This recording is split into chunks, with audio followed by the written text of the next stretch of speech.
dhageenya moo'ee kan argeeti sun jiru dhageenyeesi takka isaa akka khalataatiillee dubbatu dhageenye abdiin kaameeraa beesee hajjiin haasoyee haadha warraa qabuu fi akka ilmaan qabu mistira baasee jechuudha. Anni huna garee eega viidiyoon gaddifamtee huna garee jechuudha.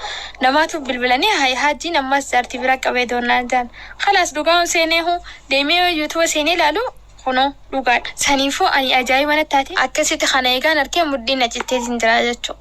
Inni jaartiis ni qaba ilmaanis ni qaba. Ajaa'iba isinitti haa taatu gadaa wattoota keenya. Inni ni gaama. Yoo qabannu. Ni qabda lees tajibda. Tajiba dhiisa. Faali wanta tajiba kanarra nama qaban jirtu ayee. Tajiba dhiisi dhugaa nutti himi amma. Yalla. Dhugaa himiti akkasi ta'i. Ani irra lafa kana qayyan badee dhugumata. Bitoo jira. Yalla dhugaa nutti himi amma. Harka hunda qabu maali?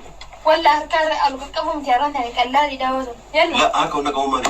Aslaan siin dabarsiisita. Jaartii hajjiin biyyaa qaba hedduu simisitti. Ijati eetanaa hin arge. Ijaan arge. Erga ijaa agartee maqaan keessatti mangaatu. Isin argine haslaa isi argee maaltu maqaadhaa dillata na fidaa. Ayyaani akka qabu maali beektan?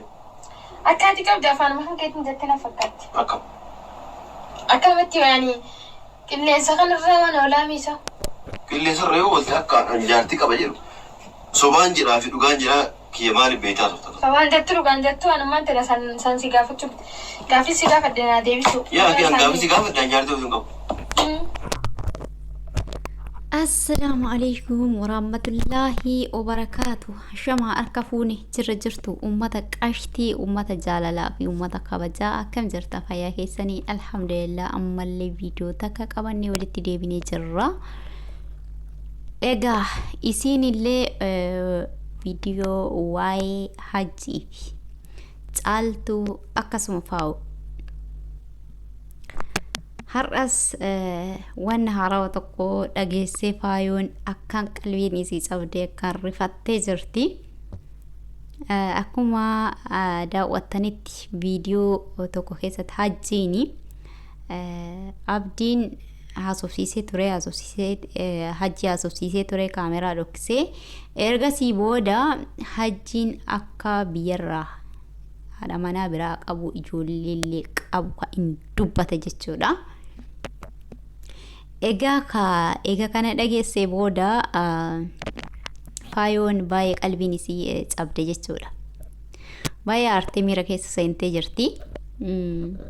Yoo miira keessa teessu hojii hajjii duras ni beekta. Wallaaltee ittiin gallee rabbi sabriif jajjabeenya siif haa kennu jenna. Akkasumatti amalaan ni danda'a jettee osoo beekti seente waan taateef hajjii duras osoo ittiin seenneen duras hojii hajjiidhaa osoo beektuu dhufteetti seente waan ta'eef rabbiin jajjabeenya sii haa kennu obsii wajjin jiraadhu siin jenna obboleettii teenya qaalii fi gaarii nama. Egaa ka baay'ee nama dhiba hajjii waa'ee hajjiidhaa ani yeroo tokko dhugaa dubbachuuf wanti kun piraankii yookaan siisteema ta'innaa hidheetiin garuu shakkii keessa kootiitti natti ni dhagahama yeroo waan tokko ilaalu jechuudha. Taa'ee akka nama tokkootitti kun yaada dhuunfaa kootiiti. Yeroon taa'ee itti yaadu dubartiin tun nama kana ni argiti akka inni yerootti dubartii jijjiiru ni argiti.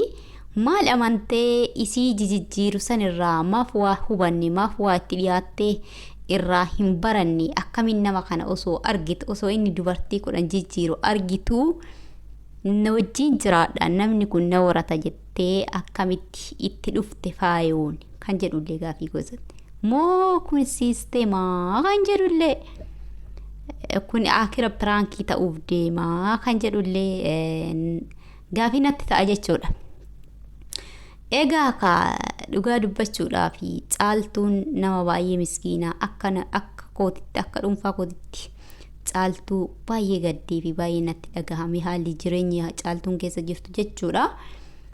Tari caaltuu namoonni baay'een akka jaalattanii fi akka jajjabeessitan koomentii isii jalattis ni dubbisaa koomentii namootaa jechuudha.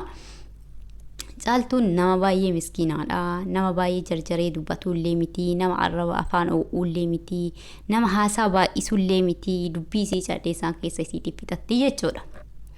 garuu ammoo hunda caalaa kan nama gaddisiisu silaa har'a gizee sammuu isii firii ta'uu qabdu gizee bira dhaabbachuu qabu silaa har'a hajjiin gizee inni bira argamee isii bashannansiisuu qabu sa'aatii isiin har'a mataa lama taatu dubartii yeroo mataa lama taatu ni cinqamti waa hedduu keessa seenti dhiphina kanaan sa'aatii kanas silaa sa'aatii isii manaa ba'uu qabdu miti silaa sa'aatii mana keessattuu kunuunsa isarra eedduudha jechuudha sa'aatii silaa bira argamee abshir sifaana jira jabaadhu bor ilmoo kee argattee ilmoo kee wajjin bashannanuu kolfuu dandeessaa ilmoo kee yeroo attes ilmoo aarii sirraa balleessu yoo yaaddes ilmoo yaada sirraa balleessu rabbiin siifaa kennu jechuudhaan bira dhaabbatee jajjabeessuu qaba yoo siin dadhabdee aartellee jechuudha dubartoonni yeroo garatti baatan yeroo baay'ee yeroo dadhabanii aaranii uffata aaranii akkasumas amaloota garagaraa amaloonni isaanii jijjiiramuudhaan irratti mul'ataa deema.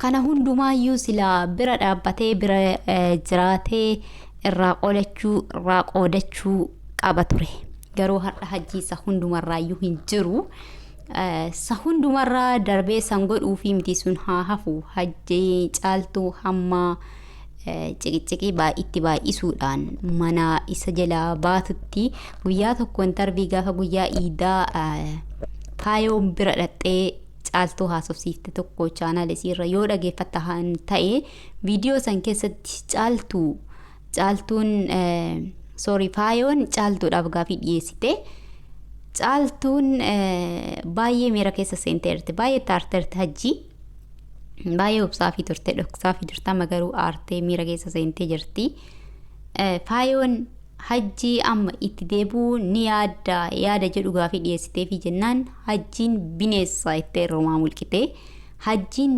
bineessaa an itti hin deebi'u argaa isaa hin fedhu itti deebi'uu hin barbaadu hajjiin bineessaa itti romaa fuute jechuudha miira keessa seentee caaltuu hin dubbattu akkuma beektanii garuu miira aarii keessaanii fuulli isiitiyyuu baay'ee jijjiiramtee jirti caaltuun deebsi mataa lama dubartoonni yeroo garatti baatan amaloota garagaraa illee ni jijjiiratu akkasuma itti dhagahama waan ta'e waa hedduu keessa seenuu jechuudha kanaafuu caaltuun irraa guyyaa iidaa viidiyoo isa yeroo dhageeffattan jechuudha yeroo hin dhageeffannee caaltuu jala seentanii chaanaala isirra dhageeffachuu dandeessanii gaafii faayoon guyyaa iidaa gaafii gaafatte san keessatti jechuudha waan isin ajaa'ibu keessaa faayoolleen guyyaa iidaa san mana ofiitti hin dabarsinee mana ofii dhiiftee gara iddoo caaltuun jirtu deemte jechuudha.